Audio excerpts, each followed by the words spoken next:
श्रोताओं, आज जो हम कहानी सुनने वाले हैं उसका नाम है विध्वंस। जिला बनारस में बीरा नाम का एक गांव है। वहाँ एक विधवा वृद्धा संतानहीन गौरहीन रहती थी जिसका नाम भुनगी था। उसके पास एक धुर भी जमीन न थी और न रहने का घर। उसके जीवन का सहारा केवल एक भाड़ था। गांव के लोग प्राय एक बेला चबेना या सत्तू पर निर्वाह करते ही हैं, इसलिए भुनगी के भाड़ पर नित्य भीड़ लगी रहती थी। वह जो कुछ भुनाई पाती वही भुनकर या पीसकर खा लेती थी और भाड़ ही की झोपड़ी में एक कोने में पड़ी रहती थी। वह प्रातःकाल उठती और चारों ओर से भाड़ झोंकने के लिए सूखी पत्तियां बटोर लाती। भाड़ के पास ही पत्तियों का एक ढेर था। दोपहर के बाद उसका भाड़ जलता था, लेकिन जब एकादशी या पूर्णिमा के दिन प्रथा अनुसार भाड़ ना जलता या गांव के जमींदार पंडित उदयबान पांडे के दाने भुनने पड़ते, उस दिन उसे भूखे ही सो रहना पड़ता था। पंडित जी उसे बेगार में दाने ही ना भुनवाते थे, उसे उनके घर का पानी भी भरना पड़ता था और कभी कभी इस हेतु से भी भाड़ बंद रहता था। वह पंडित जी के गांव में रहती थी, इसलिए उन्हें उससे सभी प्रकार की बेगार लेने का अधिकार था। उसे अन्याय नहीं कहा जा सकता था। अन्याय केवल इतना था कि बेगार सूखी लेते थे। उनकी धारणा यह थी कि जब खाने को ही दिया गया तो बेगार कैसी। किसान को अधिकार था कि बैलों को दिन भर जोतने के बाद शाम को खूंटे से भूखा बांध दे। यदि वह ऐसा नहीं करता तो उसकी दयालुता नहीं, केवल अपने हित की चिंता है। पंडित जी को उसकी चिंता न थी, क्योंकि एक तो भुनगी दो एक दिन भूखी रहने से मर नहीं सकती थी, और यदि दैव योग से मर भी जाती तो उसकी जगह दूसरा गौड़ बड़ी आसानी से बसाया जा सकता था।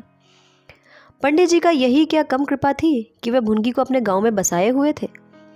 चैत का महीना था और संक्रांति का पर्व था। आज के दिन नए सत्तू खाया और दान दिया जाता है। घरों में आग नहीं जलती। भुनगी का भाड़ आज बड़े जोरों पर था। उसके सामने एक मेला सा लगा हुआ था। सांस लेने का भी अवकाश न था। ग्राहकों ने जल्दीबाजी पर कभी कभी झुंझला पड़ती थी कि इतने में जमींदार साहब के यहाँ से दो बड़े बड़े टोकरे अनाज के भरे हुए आ पहुंचे और हुक्म किया कि अभी भून दे। भुनगी दोनों टोकरे देखकर सहम उठी। अभी दोपहर था, पर सूर्यास्त के पहले आज इतना अनाज भून पाना असंभव था। घड़ी दो घड़ी मिल जाते तो एक अठवारे के खाने भर को अनाज हाथ आता। देव से इतना भी न देखा गया। इन यमदूतों को भेज दिया। अब पहर रात तक सेंतमत में भाड़ में जलना पड़ेगा। एक नैराश्य भावना से दोनों टोकरे ले लिए। चपरासी ने डांट कर कहा, देर ना लगे, नहीं तो तुम जानोगी। भुनगी बोली, यहीं बैठे रहो, जब भुन जाए तो लेकर जाना। किसी दूसरे के दाने छूं तो हाथ काट लेना। चपरासी बोला कि हमें बैठने की छुट्टी नहीं है, लेकिन तीसरे पहर तक दाना भुन जाए। चपरासी को यह ताकीद कर कर चलते बने और भुनगी अनाज भूनने लगी। लेकिन मन भर अनाज भूनना कोई हंसी तो नहीं थी। उस पर बीच बीच में बुनाई बंद करके भाड़ भी झोंकना पड़ता था। अतएव तीसरा पहर हो गया और आधा काम भी ना हुआ। उसे भय हुआ कि जमींदार के आदमी आते ही होंगे, आते ही गालियां देंगे, मारेंगे। उसने और वेग से हाथ चलाना शुरू किया। रास्ते की ओर ताकती और बालू नाद में झोड़ती जाती थी, यहाँ तक कि बालू ठंडी हो गई, सेवड़े निकलने लगे। उसकी समझ में ना आता क्या करे। ना भुनते बनता ना छोड़ते बनता। सोचने लगी, कैसी विपत्ति है। पंडित जी कौन मेरी रोटियां चला देते हैं, कौन मेरे आंसू पोंछ देते हैं। अपना रक्त जलाती हूँ तब कहीं दाना मिलता है, लेकिन जब देखो खोपड़ी पर सवार रहते हैं। इसलिए ना कि उनकी 4 अंगुल धरती से मेरा निस्तार हो रहा है। क्या इतनी सी ज़मीन का इतना मोल है? ऐसे कितने ही टुकड़े गाँव में बेकाम पड़े हैं। कितनी बखड़ियाँ उजाड़ पड़ी हुई हैं। वहाँ तो केसर नहीं उपजती, फिर मुझ पर क्यों यहाँ आठों पहर धौंस रहती है। कोई बात हुई या धमकी मिली कि भाड़ खोद कर फेंक दूंगा, उजाड़ दूंगा। मेरे सिर पर भी कोई होता तो क्या बौछारें सहनी पड़ती। वह इन कुत्सित विचारों में पड़ी हुई थी। दोनों चपरासियों ने आकर कर्कश स्वर में कहा, क्यों नहीं, दाने भुन गए? भुनगी ने निडर होकर कहा, भुन तो रही हूँ, देखते नहीं हो। चपरासी बोले, सारा दिन बीत गया, तुमसे इतना अनाज न भुना गया। यह तू दाना भून रही है कि उसे चौपट कर रही है? यह तो बिल्कुल सेवड़े हैं, इनका सत्तू कैसे बनेगा? हमारा सत्यानाश कर दिया। देख तो आज महाराज तेरी क्या गति करते हैं। परिणाम यह हुआ कि उसी रात को भाड़ खोद डाला गया और वह अभागिनी विधवा निरालंब हो गई। भुनगी अब रोटियों का कोई सहारा न रहा। गांव वालों की भीड़ भाड़ के विध्वंस हो जाने से बहुत कष्ट होने लगा। कितने ही घरों में दोपहर को दाना ही न मयसर होता। लोगों ने जाकर पंडित जी से कहा कि बुढ़िया को भाड़ जलाने की आज्ञा दे दीजिए, लेकिन पंडित जी ने कुछ ध्यान न दिया। वह अपना रोब न घटा सकते थे। बुढ़िया से उसके कुछ शुभचिंतकों ने अनुरोध किया कि जाकर किसी दूसरे गांव में क्यों नहीं बस जाती, लेकिन उसका हृदय इस प्रस्ताव को स्वीकार न करता। इस गांव में उसने अपने अधीन के 50 वर्ष काटे हैं। यहाँ के एक एक पेड़ पत्ते से उसे प्रेम हो गया था। जीवन के सुख दुख इसी गांव में भोगे थे।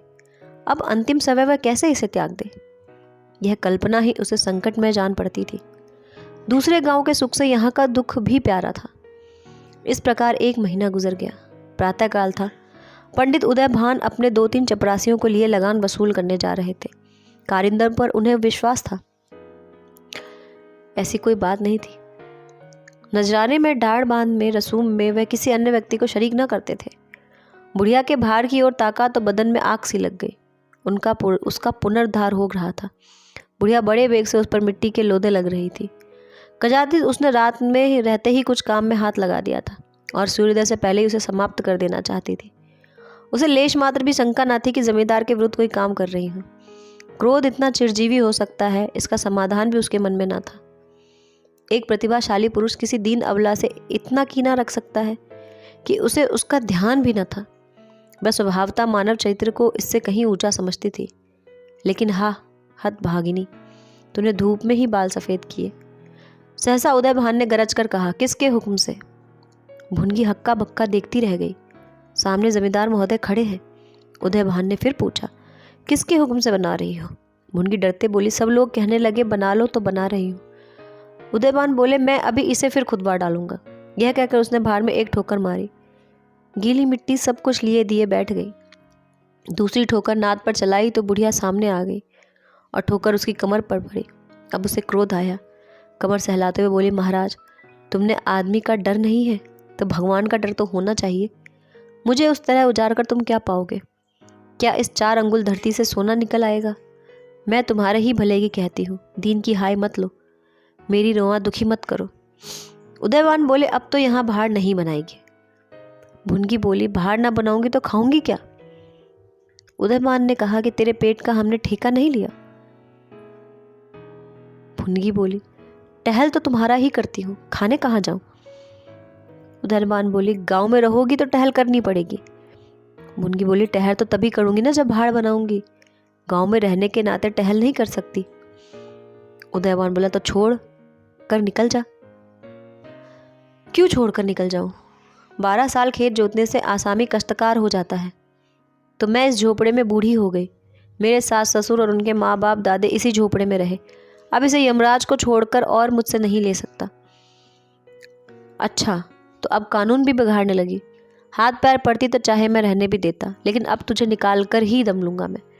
चपरासियों से बोला, अभी जाकर उसके पत्तियों के ढेर में आग लगा दो, देखे कैसे भाड़ बनता है।